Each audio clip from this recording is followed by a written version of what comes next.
पुंडलिकावर्धे हरि विठ्ठल श्री ज्ञानदेव तुकाराम हरिनाथ भगवान की जय। माऊली ज्ञानेश्वर महाराज की जय।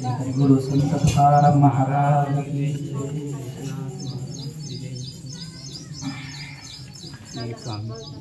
संत संगतीने थोर लाभ झाला, मोह निरसला मायाधिक, घातले पायरी काम क्रोध वैरी, बैसला अंतरी पांडुरंग, दुजी यांचा वारा न लागो दे अंगा, आईसे पांडुरंगा कळू आले, संताने सरिता केला सेना नावी, ब्रह्मादिक पाहे नातुडीजे, गुरुर ब्रह्मा गुरुर विष्णू गुरुर्देव महेश्वरा, गुरुर साक्षात परब्रह्म तस्मै श्री गुरवे नमः। ध्यानमूलं गुरुमूर्ति, पूजामूलं गुरुपदं, मंत्रमूलं गुरुवाक्य, मोक्षमूलं गुरुकृपा। मृत्युंजयाय रुद्राय नीलकंठाय शांभवे, अमृतेशाय शर्वाय महादेवाय ते नमः। ज्या संगतीने विराग झाला, मनोदरीचा जडभास गेला, साक्षात परात्मा मज भेटविला, विसरू कसा मी गुरुपादुकाला, विसरू कसा मी गुरुपादुकाला।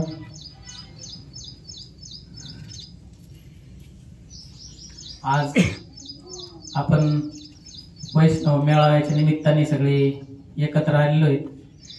सर्वांना माहिती आहे, आता मी काही प्रवचन करणे मला काही येत नाही, पण आता बसवलंय भाऊनी इथं की सकाळी सांगितल्यावरच जरा ते काय म्हणते ना कपाळ सरीसी, हा जे कपाळ सरीसी, इथून तिकडे गेलो भाऊसाहेब भाऊंच्या तिथं महाराज आंघोळ करत होते, तेवढ्याच संजू भाऊ आले मला म्हण तुम्ही काय करू राहिले इथं, आंघोळ केली? म्हणलं हो. म्हणजे मग चला तुम्हाला एक थोडं काम देतो. तुम्ही कोणाला नशीब बरोबर तिकडून इकडे आलो पण काय बोलावं काय तेच कळत नाही. सगळं ऐकलंय 2 दिवसापासून, आपण तेच ऐकतोय सगळं. आता काय सांगणार आहे आम्ही तरी. संत संगतीने थोर लाभ झाला. काय लाभ झाला आपल्याला माहिती आहे. असा लाभ झाला का तो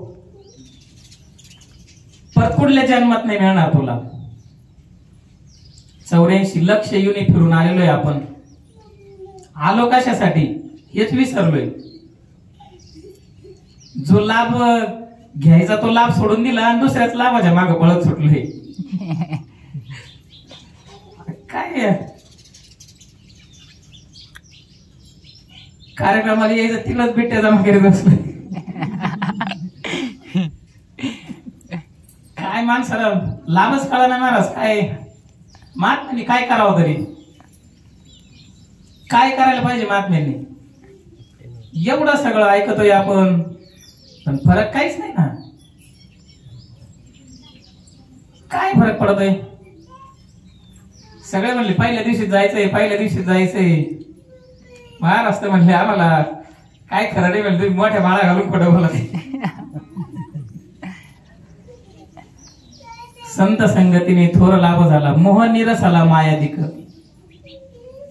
फरक नाही असं नाही म्हणता येणार महाराज. जर फरक नसता तर आपण इथं आलोच नसतो. आणि महाराज सांगत असतात 1 दिवस तरी पोहोचणार आहेत आपण म्हणते. जरी सस्याच्या गतीने नाही पोहोचलं पण कासवाच्या गतीने 1 दिवस 100% तिथपर्यंत पोहोचणार आहे. फक्त विश्वास पाहिजे. भाऊ सांगत राहत नाही विश्वासही पाहिजे, खोट्याला सोडलं नाही पाहिजे. फक्त जर खोट्याला सोडलं ना पीठच होणार. मग पीठ झाल्याशिवाय राहणारच नाही. जो खोट्याजवळ राहणार आहे तो 100% तिथपर्यंत पोहोचणारच आहे.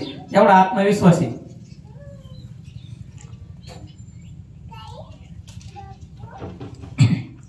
संत संगतीने थोर लाभ झाला, मोह निरसला मायाधिक. घातले बाहेरी काम क्रोध वैरी. आता मोह काय संतांच्या ठिकाणी काम क्रोध लोभ हे काहीच नसतं महाराज. एक चित्रपटात भूमिका साकारणारे विष्णुपंत पेगणीस म्हणून होऊन गेले.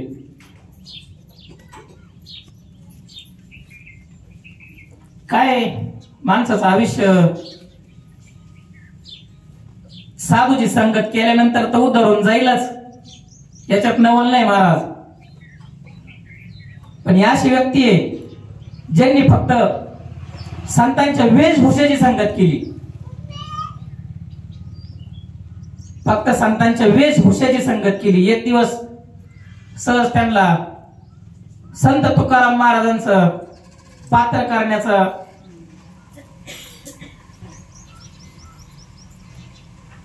सांगितलंय. तुकाराम महाराजांच्या जीवन चरित्रावर चित्रपट तयार करायचा आहे, त्यात तुम्ही संत तुकारामाची भूमिका साकारा म्हटले चालल. पूर्ण अभ्यास केला. तुकाराम महाराजांचा पेहराव कसा असतो, तुकाराम महाराजांचं जीवन कसं होतं, तुकाराम महाराजांचा सगळा अभ्यास केल्यानंतर पण आता कलाकार होते, चहाची खूप तलप होती त्यांना. आणि थोडासा ते शूटिंग बिटिंग झालं आणि ते तुकाराम महाराजांचा पेहराव आता सुरुवातीलाच घालायचं म्हटल्यानंतर अवघड होतं. ते सगळ्या दोऱ्या बांधायच्या, पगडी,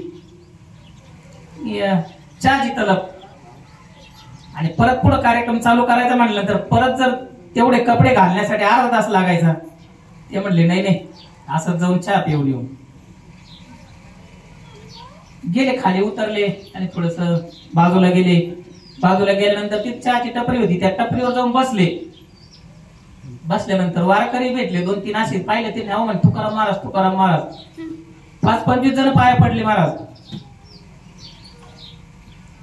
पाया पडल्यानंतर त्यांनी सांगितलं आतापर्यंत गंज काम केलंय, भरपूर काम केलंय, पैसा भरपूर कमावला, पण एवढे 25 जण एका टायमाला पाया कधीच नाही पडले म्हणले.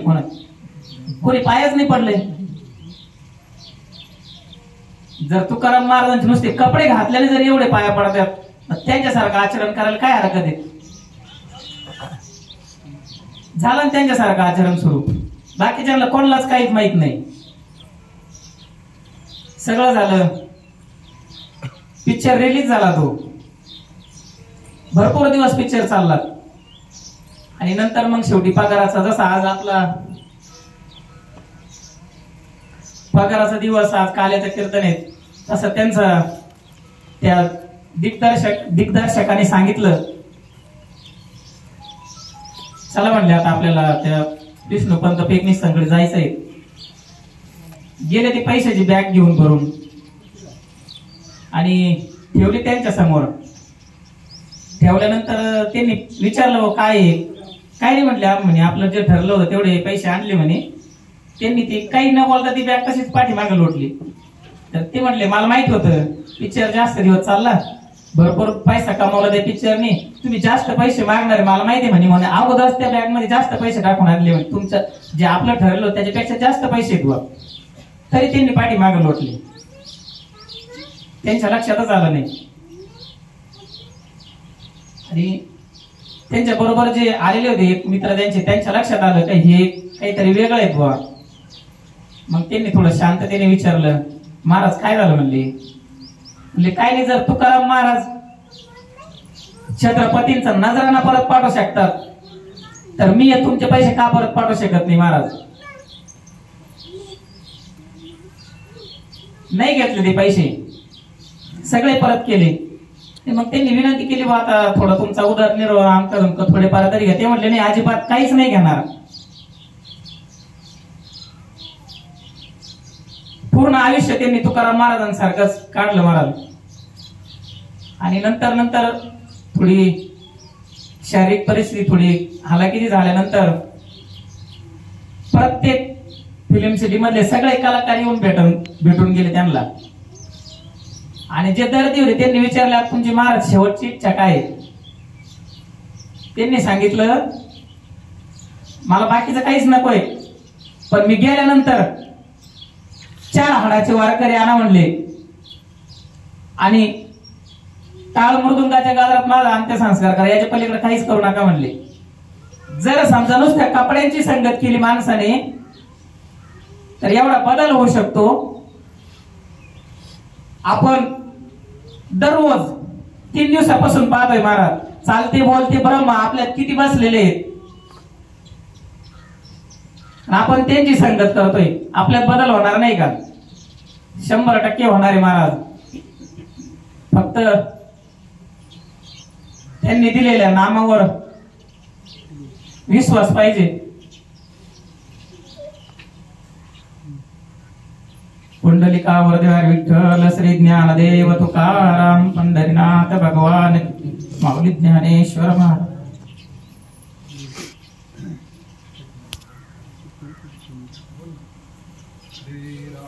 हरे राम राम राम हरे हरे, हरे कृष्ण